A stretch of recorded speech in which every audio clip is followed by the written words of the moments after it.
Hello everyone, this is part 18 of What If Deku Was the Chainsaw Man, and I hope you guys enjoy this video and to like, to subscribe, to share, and check out the playlist, to see more comment down below.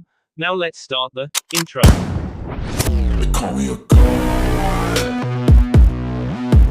They call me a god. They call me a god. Join my membership, the perks are great. It's in the description.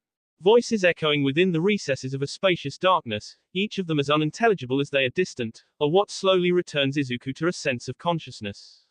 He strains himself to focus on hearing whatever it is that keeps channeling through one ear and out of his other. It's a cruel nickname from his childhood when kids would bully or tease him.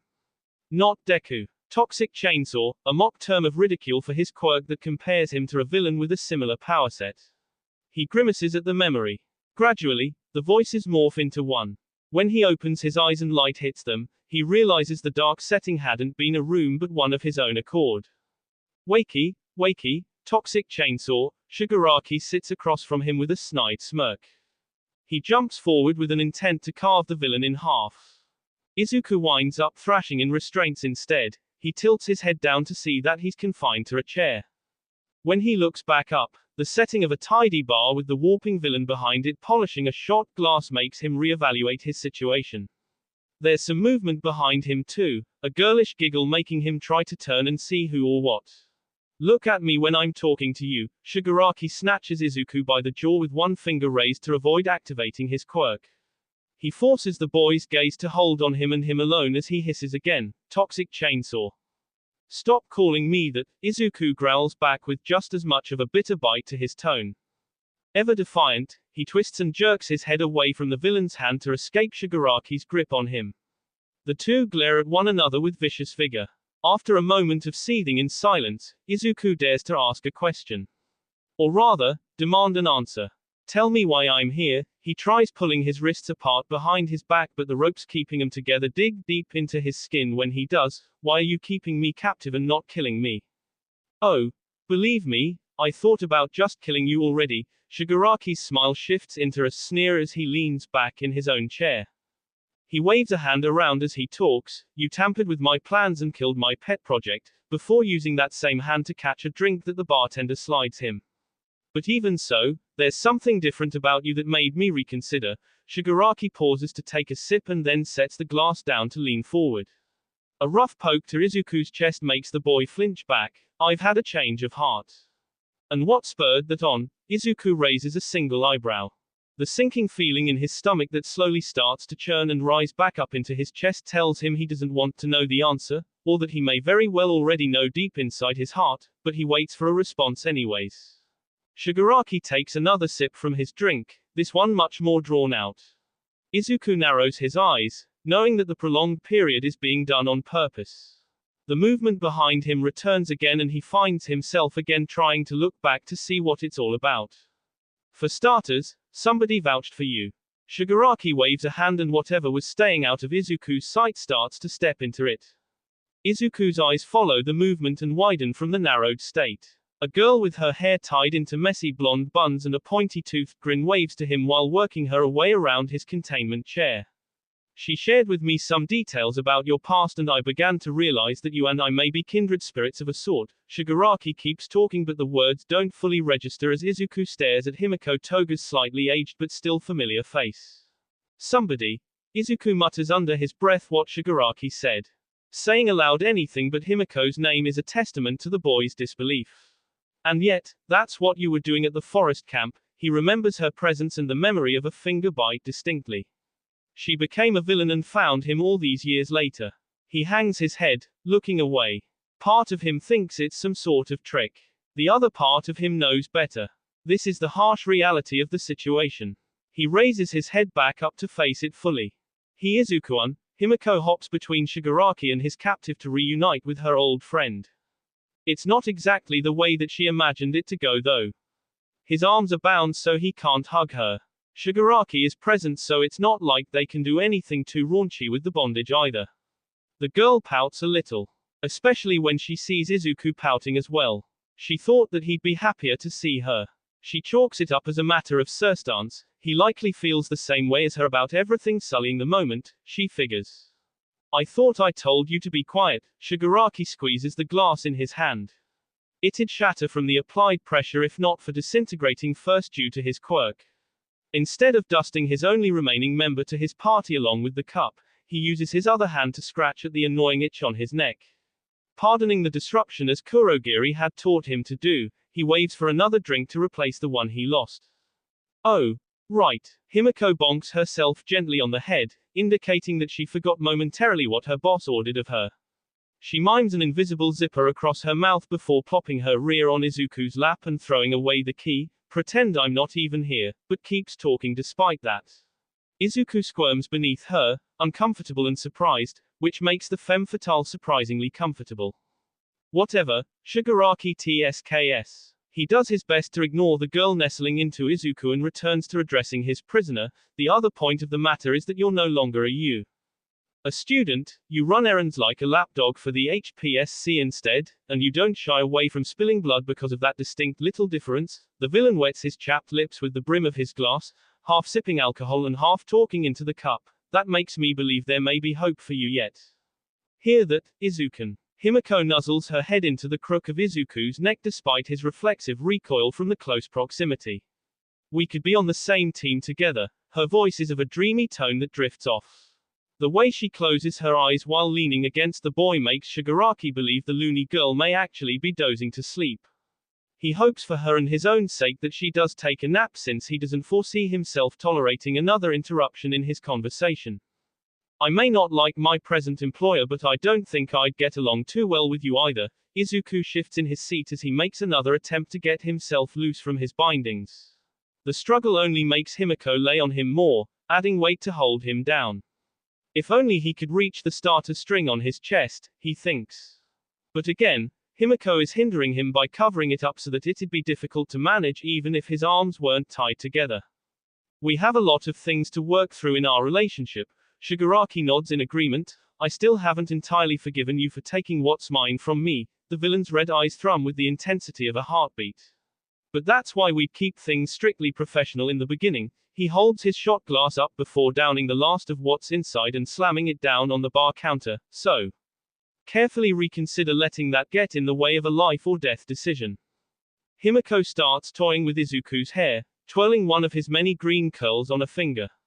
He pulls his head away from her. I think I'm gonna still have to pass. He flexes his wrists in an effort to snap his restraints, but the effort goes to waste. You got the wrong guy if you think I'm anything like Toxic Chainsaw. He tries again. And again. When Shigaraki stands up, he tries even harder. Himiko looks between them with a growing grin. She swiftly turns herself around in Izuku's lap, craning her neck out to whisper in his ear. I know what you're trying to do. She makes him suddenly cease struggling against his bonds when he feels something sharp slip in between his hands. If you don't want to be part of Shigi's squad, then I'll let you go. Himiko cuts the rope with her trusty box cutter. Then she springs off of Izuku to give him some space. Released, Izuku jumps up and pulls the starter string on his sternum. Shigaraki startles, surprised. Himiko hysterically laughs. Blood splatters across the recently mopped floor and spills along the polished bar counter, making Kurogiri's purple smog for a body fluctuate. Chainsaws protrude from Izuku as he undergoes his usual transformation. The buzzing of the ceiling fan is drowned out by the buzzing of his revving and rotating blades. I've been wanting to do this for quite a while. Izuku swings a chainsaw down at Shigaraki. The villain ducks and throws himself sideways so that his chair gets chopped up instead of him. Splinters sprinkle along the floor and bounce off of Shigaraki as he slides some distance away. Kurogiri, Shigaraki calls for his partner in crime to lend him support. A warp gate appears between he and Izuku to block the path of the next chainsaw swing. When Izuku passes through the portal and tumbles out onto a table, Shigaraki swivels to signal for Himiko to also aid him. You too, he shrieks with fury, kill him. Let's not be so quick to backpedal on our decisions. Tomura, a new voice that envelopes the room, completely enters the fray. It stills Shigaraki. It makes Himiko halt. Kurogiri pauses. Even Izuku freezes, his blood within as frozen as his body. Perhaps our guest can still be swayed to our side. Izuku follows the disembodied voice to a wireless television set with its screen shut off. Allow me to have a frank discussion with him and we shall see. Sensei. Shigaraki falters but refrains from arguing or fighting further. He resigns himself and gestures for Kurogiri to open a new warp gate. Izuku tries to evade it but it swallows him up from underneath and he finds himself falling out from the floor into what seems like a dark pit of hell. Shigaraki stares into the abyss until the portal closes. Izuku winds up separated from Shigaraki, Himiko, and Kurogiri. He's been relocated, he knows that much. It's just the way that he has a hard time figuring out. It's as dark as the place he thought he was when he had his eyes closed. He blinks them to test if that's the case now. Still lost in a black void, he swallows a lump in his throat. The place is eerie and quiet. It's not until his eyes start to adjust that he dares venture into it. Izuku stops short. In front of him is a man hooked to machines. He appears on death's door. Or maybe the man is death himself. A marred visage of a face stares at Izuku despite having socketless eyes. When the man speaks, he recognizes the voice as the same chilling voice he heard a moment ago back in the bar. You're quite the conundrum of a character, Izuku Midoriya. It hits the boy like a cold wave. Izuku shivers and shakes but bites down on his fear to retort, I could say the same about you. The man chuckles, mildly amused. Yes, he folds his hands over one another and Izuku can almost picture a Persian cat on the guy's lap, perhaps. You're not gonna convince me to link up with you guys. Izuku works up the nerve to walk forward. He figures that while this villain is creepier than all the rest, the guy is hooked up to a bunch of machines and can't be too much trouble. And why not? But then Izuku finds himself walking through a familiar forest instead of in a dark basement dwelling. He stops to see Bakugo and his posse when they were kids. Ever since you were a child, all anyone ever compared you to was that of a villain. The bullies call him names like Toxic Chainsaw and Deku. It's a memory in real time somehow. Even now, the commission you work for uses you for dirty deeds like such, and then there's a jump in time and Izuku sees Makima along with Hawks covering up the Yakuza incident. What the hell is this? He looks around the strange shifting dreamscape as he tries to figure out what's real and what's not. Do you even know where your quirk originated from? Izuku nearly trips over something by his foot. He looks down to see Pokita. When he looks back up, there's a mass collection of doors above him filling the sky. Do you know what you're destined to become? They open and down drops darkness. Izuku can't see anything but he can hear the brattle of a chainsaw. That's it. Izuku uses his chainsaws to saw at his brain. The metal skull he has when he transforms screeches as it's grinded into and emits sparks. Blood spurts out and it recolors his world to how it should be. The best way to avoid psychic attacks. Not too shabby, eh? He cackles a little at his own absurdity. The villain opposing him hums, no longer amused. Somehow, tree remnants remain towering above the reserve, but the burned branches are all twisting and gnarling as though the branches are fingers grasping at any chance of remaining standing that way. More mangled than that, is the thick carpet of ashen leaves muffling all footsteps that cross the uprooted terrain. The air is still thick despite the smoke from the fire having dissipated with the mustard gas of a villain who's been apprehended with many others, a scent of decayed and dried bark coupling with the creak of the wood trying to stay supported to the earth. It's still dark out, no sunlight pouring in over the horizon that stretches with more and more wildlife completely consumed by destruction. The deflated form of All Might becomes even more deflated as he takes in the scenery. Beside him, just as downtrodden, is the principal of UA. Nezu drags his feet along the soot-strewn surface beneath him. It's all blackened to a shade as dark as the night. The only source of color comes from emergency vehicles flashing red and blue lights. A group of police officers brush past the two heroes, adding to that luminescence with flashlights in order to search for survivors. This tends to be the side effect of arriving too late to a scene and it never gets old for either of them. They share a look, no words needed. But there are still words that need to be said. Even if they are both unsure of where to start. They wait for the lead detective to join them before speaking, since the man may give them some sense of direction. Despite being ordained and a long-time friend of All Might, Scouchy Naomasa wears a grim expression when he approaches the duo of heroes. They mutually exchange glances and nods to greet one another, but they're all half-hearted somber gestures. Naomasa sighs and shakes his head, stuffing his hands in his pockets. A student dead. Hearing a casualty at the beginning of the count makes both Toshinori and Nezu physically react with a flinch, for in critical condition, and what follows isn't much better to hear either. It's not good when the saving grace in all of this is that the rest are simply hospitalized. As if there's anything simple about that, the detective closes his eyes in quiet condolence before reopening them and looking to the set of men in front of him. I should have been there. Toshinori grits his teeth together while avoiding his friend's gaze. Frail hands fold into fists, the all-powerful All Might so small and powerless. I could have done something. He blames himself for not saving the day when he's quite literally the number one ranked hero above all. You can't be everywhere, but Naomasa is quick to assure his friend, you had no way of knowing this would happen. Indeed, Nezu folds his paws in front of himself as he adds, we're all at fault for this catastrophe. Even so, Toshinori refuses to accept their condolences or consolations. There's too much devastation surrounding him to deserve it, or so he figures. Nezu instead shifts the blame to himself, a bitter bite to his sigh. A is prepared to take full responsibility for what transpired, which gets Toshinori and Naomasa to turn their heads. It's only proper that we deal with the legal action that will soon ensue. His beady black eyes are unwavering as he stands as tall as his short stubby animal body will allow. The school will be shut down if you do, Naomasa warns the principal of the consequences to such a plan. But then he sees the somber smile on Nezu's face and understands, I guess it was always going to happen anyways with the students under your guardianship. That's the way the world will see it, forget just the press. All Might will deny all involvement with UA. Nezu turns to face Toshinori fully before the man can turn down that suggestion. The world still needs its symbol of peace, and Toshinori closes his mouth with whatever words he had to say dying in his throat.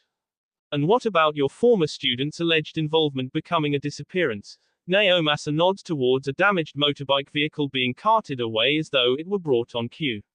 The scraps show remains of a chainsaw design. Nezu hums, sparing only a glance. Merely alleged as you said, the intelligent mammal scratches the fur on his chin while pondering a clearer answer for the investigator. Izuku Midoriya is no longer affiliated with UA either, but I believe it can be spun as an error made by the HPSC. The detective's rectangular eyes widen, but he gets the hint. At least something good can come of all this mess. He pulls out a small notepad to write notes on. We'll work on making that allegedness a little more concrete. That's a process that might need a little speeding up. Toshinori surprises the two conspirators when he chimes back in with his own input. Taking this to the courts and making a public problem of the HPSC is happening sooner rather than later. Naomasa and even Nezu are surprised to discover this, sharing a look. The two ask for more details. Red, like Makima's hair, his cape wafts behind him with gentle rustles from disturbances in the air. It's odd, the window being sealed shut and still some residual breeze blowing about. The muscular blonde smiles, taking that as a good sign. If there's going to be something strange about the office invasion, then he would prefer feeling like the outside is leaking in rather than being contained. Especially when under the cold calculative stare of the room's owner. Makima weaves her fingers together while resting her elbows on the desk before her. I thought you were dead, she speaks sarcastically, but Mirio suspects some genuine shock is in there somewhere. My death was greatly exaggerated. All Might's successor clenches the fist of his mechanical arm made to replace what was lost in the Yakuza tunnels. David Shield proved more loyal to his friend rather than to the commission. It helps having friends. Izuku knew that when plotting this hostile takeover. Though that stays a secret for the time being in case Makima tries escaping. Also, in case Makima tries escaping, a bunch of American representatives with warrants and all the proper documentation needed join Mirio in the office. They're here to shut down the HPSC, or remove Makima from her position of power at the very least. I can see that. You've been busy during your absence, Makima notes the dark-suited men with slightly raised eyebrows. We've been monitoring your operation for a while now. One of the Americans speaks decent Japanese while addressing the woman. Lemurian and other testimonies have led us to believe you've now crossed a line that there's no going back from. Makima keeps staring at Mirio, disregarding the other men. Seeing this, Mirio's smile wavers. Don't make this any harder than it has to be. The returning hero warns her not to try anything that would require him to use force. One for all churns inside him. I'll cooperate with your internal affairs investigation, gentlemen. She finally acknowledges the others in the room. Though she's not the least bit disgruntled by them. She doesn't even make a move to stand up. Might I point out that there are other matters that require the priority of your attention though? This gives the group of HPSC interlopers some pause. What do you mean? Izuku Midoriya's abduction. Makima announces the information that arrived to her desk before they did with a smug smile. All HPSC agents are required to wear a location tracker, which means you require my assistance if we are to retrieve him. Mirio only then realizes that Hawks, and more importantly, Izuku isn't there to join him for this intercession. Makima must not be bluffing. Where is he? All Might's successor swallows the lump in his throat and forces his head to hold high. Izuku fumbles forwards, barely catching himself on his hands and knees. Up his throat and out through his mouth comes a vicious vomit mixing saliva with blood. He wipes his lips with the back of his hand. Somehow, that clear crimson liquid is better to puke than the black gunk that transported him again. Or, at least, he thinks he was transported elsewhere. The room is still dark as hell and the floor is still rough concrete. But, there's something different. The humidity in the air, maybe. It's not as damp. Well, aside from his vomit. You're back. A chipper shrill suddenly alerts him that he isn't alone. Hastily, Izuku gets to his feet and reaches for the starter string on his sternum. That voice didn't sound anywhere deep enough to belong to the faceless guy, but it still sets him on edge. Before he pulls the ripcord and transforms though, he thinks twice. He isn't sure how many times he did so already or for how long. This could be the last one that he has in him. He racks his head trying to guesstimate, but he has brain damage thanks to his anti-psychic defense. There hasn't been a whole lot of thinking. Just action. Just droning the mind probing out with his chainsaws. But now, he pauses and thinks. He considers for a second that he might finally be able to stop. Then Himiko Toga saunters out from the darkness, swinging her hips with her stride. Izuku raises his eyebrows. If this is another psychic attack, it's certainly a new approach. Are you gonna do it? The blushing blonde stares at him with cat-like eyes within the dark. Do it? Izuku blushes too. Himiko giggles whilst nodding. Show me your blood. She licks her lips, but there isn't so much as ass to it after what she just said. Only if you're okay with showing me yours too. Izuku fires back a quick retort and threatens her with a tiny tug of his ripcord. Though he may as well just be threatening her with a good time. Sounds like a fair trade. The girl's grin bares her fangs and Izuku finally sees what sort of rabid animal he must look like when he transforms. It doesn't help matters when she produces a pocket knife. Ah, what the hell, why not? Izuku's shoulders slump instead of shrugging, but it may as well equate to the same gesture. Wasting no more time chit-chatting, he pulls on the ripcord sticking out from his chest and erupts with chainsaws once again. Parked along the sidewalk just outside the LOVE bar's back alley entrance, sits a black limo with its engine still running. The vehicle's windows are tinted one way, nobody able to see in but the passengers able to see out. Residing within the limo are the HPSC representatives, Makima taking lead. They're on an inbuilt line, a secure one, of course, that connects them to the American Hero Association and Company. It's a temporary truce, a ceasefire, that has brought them here.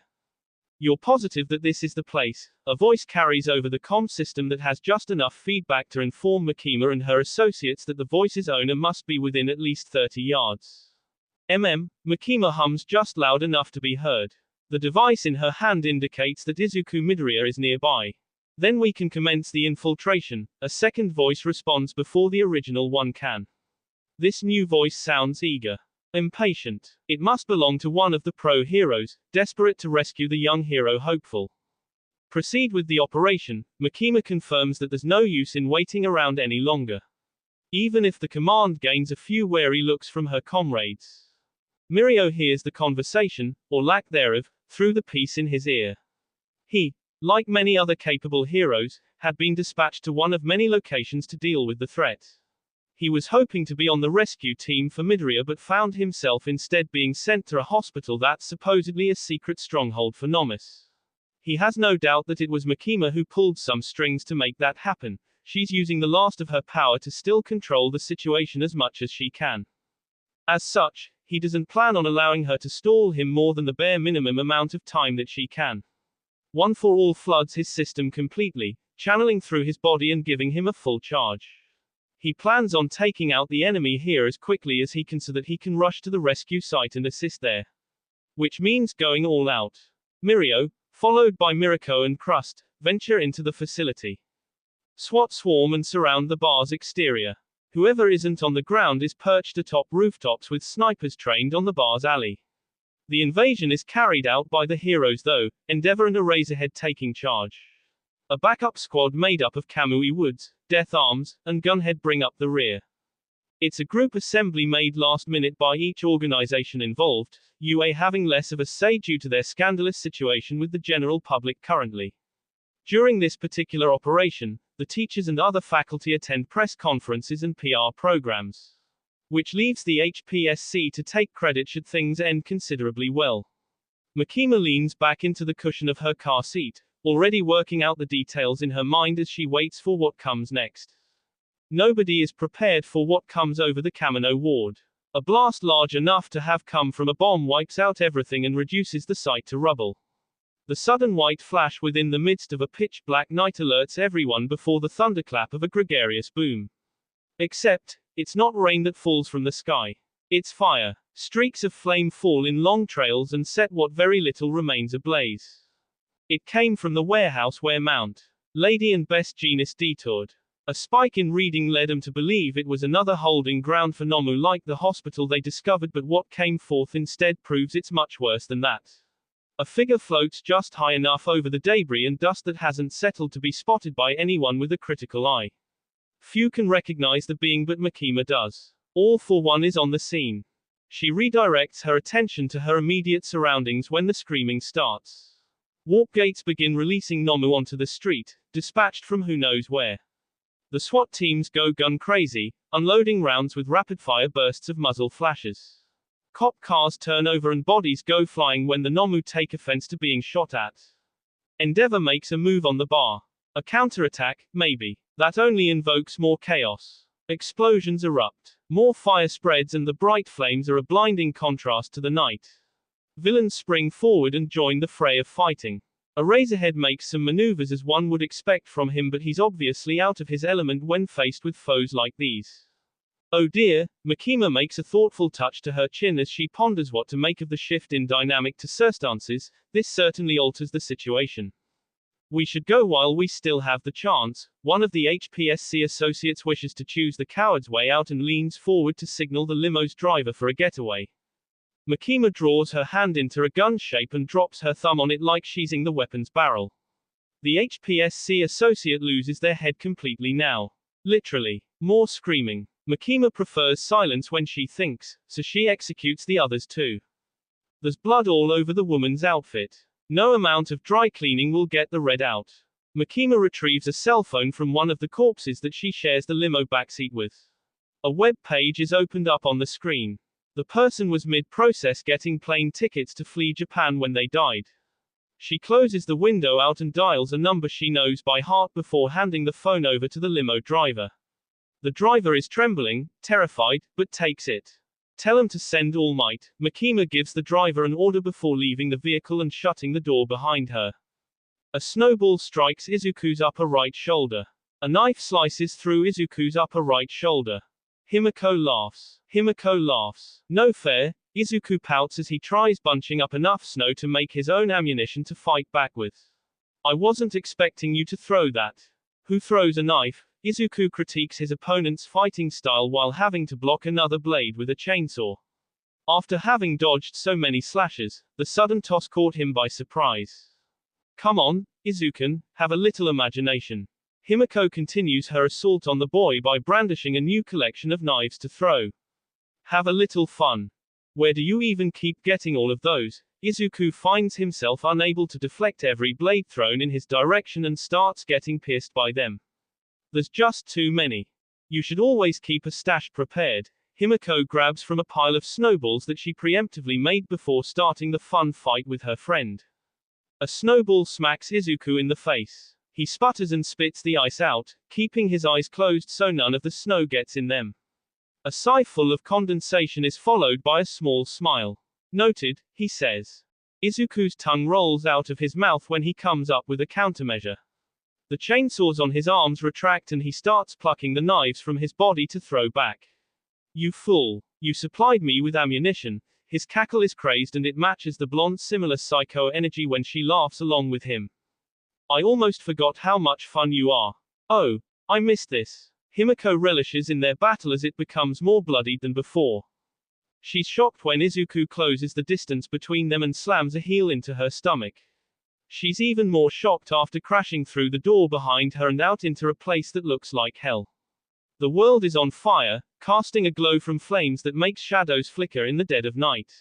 All that remains from the bar is the room they had been in, somehow. Izuku steps out, following after her, before pausing in his stride and glancing about. What the happened here, he asks. Makima walks through the smoke of the blast site, approaching the floating figure of All for One. He eventually senses her, blinded face tilting toward the woman. He then lowers closer to the ground, feet still slightly suspended in the air. Slowly, Makima raises her arm, folding her hand and lifting a single finger to point at the man. All for One mirrors the motion with the opposite arm, pointing back. Bones screech as they shift, sounding as metallic as scrap metal being twisted. Makima's finger snaps and contorts, as does All for One's. Blood spouts out through the paws and fingernails. Makima moves, attempting a step forward. All for One unfolds his hand into her open palm, a motion made to stop her. She flicks her own arm up, swiftly matching the movement and the gesture. Makima's arm snaps in several spots. The folds contort into a twisted shape until there's nothing left of the limb. Chimes from bells are gentler than a death toll. And yet, they come from a jingling set attached to a long sword materialized over All for One's head. The sword shoots forward and impales Makima. Blood seeps out of the woman's mouth and nostrils. And yet, she still smiles. As she says, "Save me, Chainsaw Man." Izuku dives over a pile of rubble to regain his bearings. Himiko ran off, doing the same in such an unexpected scenario. They just stepped into a war zone. Kurogiri is seized by armored men, probably a task team sent by the HPSC. The warping villain's comrade, Tomura, expresses outrage by charging at them. Izuku has half a mind to intervene there but is drawn away by Endeavor's flames. The flaming hero fights a swarm of Nomu while SWAT provide cover fire. Amidst the chaos, there's the centerfold of action. Izuku spots Makima, the woman speared like a kebab. The faceless man who used psychic attacks hovers over her. Then he hears the command. "Save me, Chainsaw Man." It's not a plea. It's not a request. It's an order. Izuku feels his feet moving before his mind catches up to them. He's sure that he's not simply saving her to do her bidding, but rather because she needs help and he's aiming to become a hero. And yet, chainsaws chop at All for One. The man, the ultimate evil, stops the armbar full of spinning blades with a bare open palm as though he's stopping a pillow tossed his way. An exhale of heat smashes into Izuku, an exhaust of the energy being redirected, and the boy is thrown back. Impotent brat, a dark voice comes from the devil personified as he reaches for Izuku with his other hand. "You really wish to strike me down with a power bestowed unto you that is not your own. That you don't fully comprehend." Streaks of red stretch out from beneath the man's fingernails. They're as thin as veins but flow freely as blood itself. The wiry things stab Izuku in several spots around his chest. There's a burning sensation there. Near his heart. It feels like it's going to explode. When All for One says, "Forced quirk activation," it does. Izuku blacks out. That darkness consumes him. Within the dark, the sound of chainsaws roaring can be heard. The cameras broadcasting the press conference with UA, or rather the public interrogation of its principal, are no longer occupied. Rather, all eyes are on the screens that have begun broadcasting a different camera source. Live from Kamino, a devilish monstrosity wreaks havoc against an equally devilish villain. They're both beings that Nezu recognizes, one of which makes the Chimera gasp. An animal instinct comes to him, one long preserved since encountering a predator capable of making him feel like he's prey. That gasp leaves the mammal's maw hanging open, bottom lip quivering. He's afraid. Nezu places a paw over the scar that streaks across his eye. Chainsaw Man stands as tall and strong as All Might would in the face of All for One. Pitch black armored plates cover him, flitting like scales on a fish, except the damp humidity comes out as an exhaust of steaming fumes from revving chainsaws. Split at the elbows, 2 forearms each on either side amplify the number of those rotating blades. Chainsaw Man spots a razor head across the battlefield. Mimicking the underground hero's scarf to appear more like a hero, Chainsaw Man carves out his own intestines to wrap around his neck. Except, Chainsaw Man looks nothing like a hero. Not to anyone watching him. And the whole world is watching him. Normally, that would do detrimental damage to Izuku. For Chainsaw Man though, that fear fuels him. He has enough fuel to power his chainsaws for centuries. Razors fine-tuned into teeth on a chain continuously wind, the fine art of mechanical dentistry serving as a set of braces on an arm bar. It's that same rotating extension of blades that crosses the threshold between ashen air and All for One's mouth. A slap of steel delivers a blow to the featureless face, knocking the man's head to the side. A trickle of blood runs from the villain's torn lip. The fresh scar holds an uncanny light of resemblance to his success's mark before it rapidly heals and no longer exists. All for One's mouth shifts into a sneer as he turns his head back to face the beast that dare scratch him temporarily. And that's what it is. An abomination of chainsaws given life through fear. The same as him, a symbol of terror.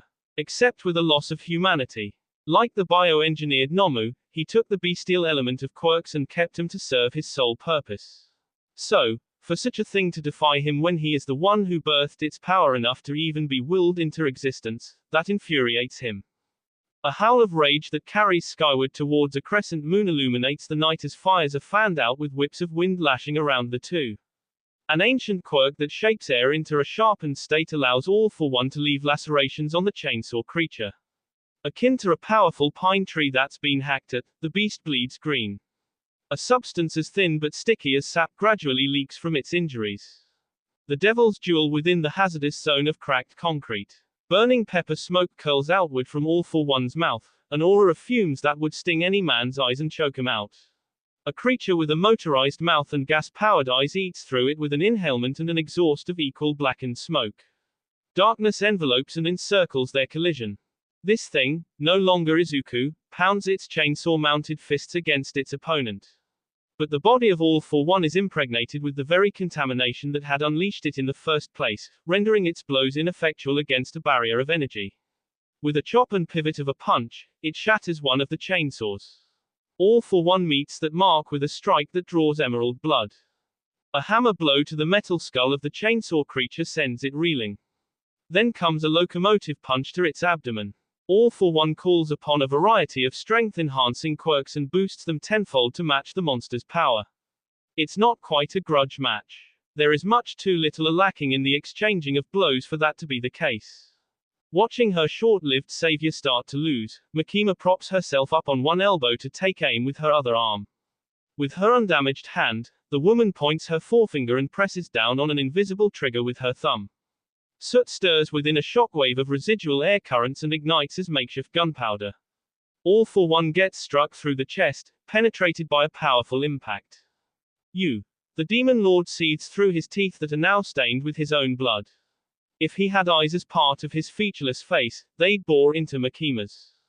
The chainsaw creature seizes the moment of distraction and also penetrates the villain, but with a chainsaw. The spinning blades shred the man's suit as it drives itself up and across All for One's torso. Red liquid meshes with green, casting a colorful painting of blood for them to slip on with their feet. You vile vermin, All for One loses his cool and explodes with rage as much as he does sheer power. A detonation from within covers the field. All within the blast radius gets decimated in heat. A bright burning more consuming than simple flames seizes the sight.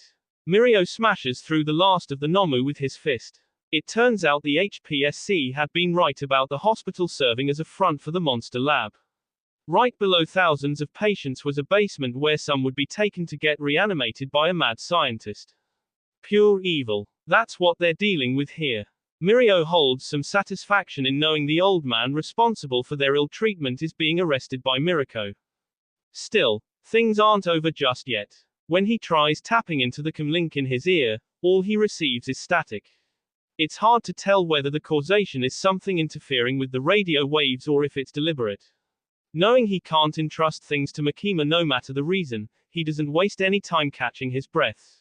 With a flourish of his cape, Mirio heads back to the hospital's surface so that he can go to the Kamino ward.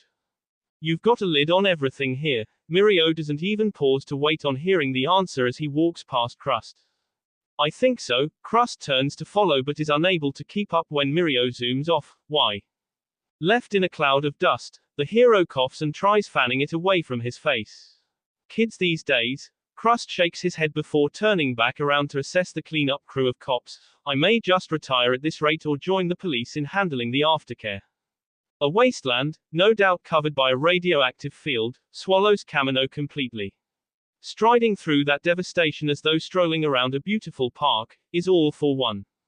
The villain's clothes are tattered and torn but his injuries are nearly closed and fully healed. As for the two who left those temporary marks, they lay by in puddles of their blood. And then, the man of the hour touches down. Who All for One had been waiting for. All for One. All Might growls through gritted teeth in recognition of his old rival. Come to kill me a second time, All Might. The villain greets the hero with a presentative spread of his arms to show that he's very much alive. Or shall I be the one killing you? His fingers start to fold in preparation for an attack. All Might's eyes broaden in anticipation. All for One devastates the area once more with a mere snap of his fingers. All the number one hero can do is make the judgment call to save one person. He chooses Izuku's unconscious body, Izuku being still just a kid. He shields the boy with his muscular body and takes the brunt of the blow. Blood seeps out from the corners of the hero's mouth, but he wipes it away to hide any signs of weakness. Then he spins back around to face the imposing suited figure of his arch-nemesis. You've gotten weak. You would have rescued everyone in time during your prime. All for One taunts his rival with a tone of amusement. Out from the corner of his eye, All Might can see the charred corpses of his allies. He yells in a fit of rage, charging the villain responsible. Wasting no more pretenses, the battle begins. All for One spins his still raised hand, calling upon the raging fires surrounding the area with pyrokinesis. The flames flash focus to a scented ball, combining to make one big blast. The inferno burns brightly as it's launched at the hero. But All Might intercepts, pausing his rush to bring his own hands up and claps them together as hard as he can. The collision causes a shockwave, the gust of wind booming with a thunderous sound as the flames are dispersed.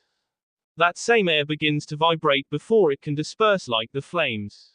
All for One utilizes the noise provided by All Might's power, weaponizing it and redirecting it as a sonic boom. The air pressure is an aftershock of the sound being scented. All Might brings his hands to his ears next, covering them as tight as he can to block out the deafening noise. Even with that defensive move, sound seeps in and causes his ear canal to bleed. The lack of fire and heat in the air starts to become known. The temperature drops rapidly, controlled by All for One. All Might gasps, a breath of condensation, his massive body beginning to frost over. Before it can completely be encased in ice though, he flexes his muscles and makes the hardening shatter. His body freed up, All Might takes the opportunity to go on the offensive.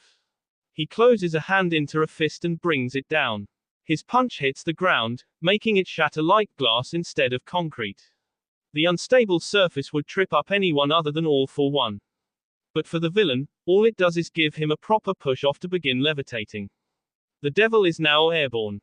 All for One whips an arm back and then swings it forward, fingers jutting out in a crazed spiral. All Might leaps back and watches as they morph into a reptilian form. A giant serpent bares its fangs, striking just as quickly as a real snake. All Might catches the bite before it can close on him, holding back its jaws. The bite force isn't strong enough to rival All Might's power, but it does force him to dig his feet into the ground for a good grip.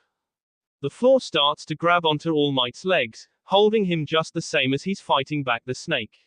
He glances down to see the rubble shifting and covering his feet, but he can't move without compromising himself to the reptile. He has no choice but to pull in separate directions with his arms, snapping the serpent's jaw. It slinks to the floor, dead. Then All Might rips his feet free. A newscopter captures the chaos as it flies overhead, a reporter clinging to her microphone with a sweaty, shaky hand. The pilot tries not to fly too close to the destruction for fear of being caught within the blast radius. The cameraman zooms in on the ground, lens focusing. Two figures are across from one another in one of the many craters that have been made. It's still All Might versus All for One. The two ants clash time and time again. Their punches point at each other but wind up drilling into the ground deeper and deeper. All Might's arch nemesis attacks with another of his billion quirks, a bolt of electricity craning across the cracks in the ground. All Might leaps away before he can be made into an electrical conductor, but jumps right into a maelstrom of sewer water risen and controlled by All for One. All Might fights the cyclone, using his signature Detroit Smash to clear the weather. The punch is powerful enough to help him land safely, but only momentarily. All for One is relentless, hurling steel beams and chunks of wrecked cars using a level of magnetism. The hero dodges and weaves, but also confronts some of the metal pieces head-on. A front somersault to build up momentum and air pressure results in a California smash. Scrap metal scatters the area. All Might clears the football field distance between himself and All for One in an instant, winding up for a Carolina smash. His hands in a cross position, he does a downward chop aimed for the villain's head with the intent to break his face further. But a seemingly invisible barrier puts a stop to that. Nice try, All Might, All for One says smugly before the force field expands and pushes All Might back. Once again, the ground is uprooted and rock crumbles. All Might staggers back, huffing heavily as he tries to recover from the blow. The villain's killing aura weighs on the hero, a crushing pressure that makes his muscles sore and his quirk tingle in the base of his skull. Another shockwave crosses the expansion, and All Might braces for it. No time to dodge. He has to endure the force of the impact. Suddenly, an explosion lights up the sky with the color orange. All Might turns his head to see the news chopper was struck by one of All for One's quirk attacks, back rotor burning as it spirals out of control. It's going to crash. All Might squats down, calf muscles primed for takeoff. But he's suddenly blindsided by something swatting at his face. It was in his peripheral vision so fast that he had no time to avoid it. A long limb with a claw at the end of it cuts across his right eye. The hero cries out and instinctively places a hand over the wound. His one good eye sees that the limb that cut him recedes back into All for One's hand. Keep your eyes on me, All Might, the villain continues taunting his opponent with a tone of amusement. All Might growls, vision in his damaged eye completely fading. It closes on its own, eyelids glued together by blood. But All Might is only momentarily hindered. He forces himself to push beyond his limits and moves as fast as he can to intercept the falling helicopter. It's just about to collide with a weak structure when All Might catches it in his bare hands. The chunk of metal leans against the hero and makes his back arch as he tries to fight its momentum. The top rotor spins still, resisting All Might's grip. While All Might is preoccupied with prioritizing a rescue, All for One begins prepping the fatal final blow. A culmination of powerful quirks transform one of his arms into a killing strike. Hypertrophy to enlarge his fist, another quirk that generates rivet-like growths, drill-like bone structures also applied, and several kinetic boosters combined with strength enhances. Impact recoil and multipliers are added to the spring-like limb quirk to top it off. The crucial combination aims for All Might to kill him with his back turned. All Might is unable to see from his blind side what happens next. Preventing the impact and instead intercepting it, is the arrival of his successor. Mirio catches the giant fist mid-swing, saving his mentor. Young Togator, All Might gasps with as much relief as he does shock. Looks like I got here just in time, the young blonde gives the older blonde an encouraging smile. Side by side, they're a bloody but cheerful duo. But that's short-lived. I need you to get them out of here, All Might nods towards the bodies strewn around the site. Including Izuku Midoriya's. What about you? Mirio hesitates. I'll handle All for One. All Might places a hand on his success's shoulder before giving it a squeeze. Now go. Mirio nods. He leaves All Might to finish the fight while he handles the evacuation. All for One chuckles, regarding Mirio with little care. He instead reacts to All Might's attack by intercepting it with his killing blow, picking up from where he left off. Their fists collide, sheer strength disrupting the crater they're in and sinking the surface even deeper. A sonic boom erupts from the power output. Blood dribbles down from All Might's knuckles, his fist still grinding against All for One's. The amount of effort that he had to put into that punch drained him. Literally. Half of the hero's body has sunken in, muscles shrinking and steam wafting off his skinnier form. The time limit of his power is starting to reach its breaking point. The reporter that the hero had rescued gasps when she sees what his true form looks like. The cameraman pulls back from the video recorder that he's holding, checking to see if what he's capturing is actually real. It very much is. All Might's true appearance is exposed to the world. Damn you. All Might growls through gritted teeth as he continues struggling against All for One's fist. Ashamed that you can no longer sustain the symbol of peace you made yourself out to be. Well, have fear then. Have fear. Because I am here. The villain speaks with the voice of the devil as he asks, where is your smile now, All Might? Within the fractured field, Tomura Shigaraki staggers along broken plates. Concrete crunches below his feet until he stumbles and falls to his hands and knees. Before him, he finds his master besting All Might. It's enough to make him smile despite what it took to achieve that sight. Perhaps this will provide some solace. Nana Shimura has a grandson, All Might's one good eye widens, and his name is Tomura Shigaraki. In that moment, the hero is just Toshinori Yagi, fragile and small.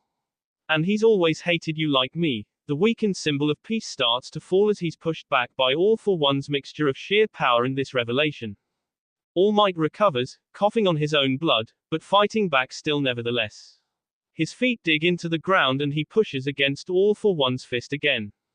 His body begins reverting back to its muscle form as he puts in overtime and denies the villain's claims. You're lying.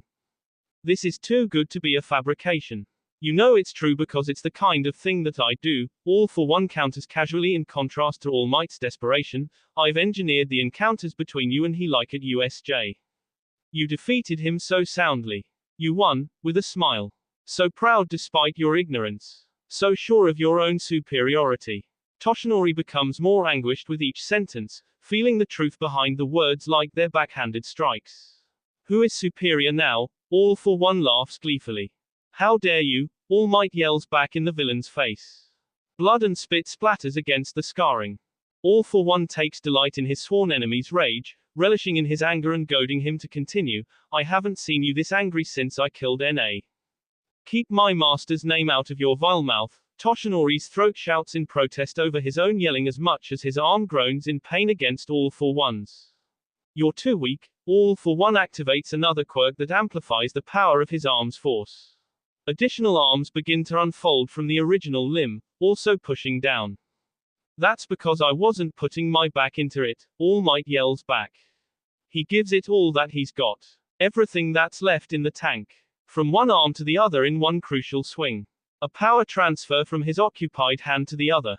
All for One had manipulated Nana Shimura's grandson into becoming a villain after killing her. He had stolen away that boy's life and now tried taking another with young Midoriya's.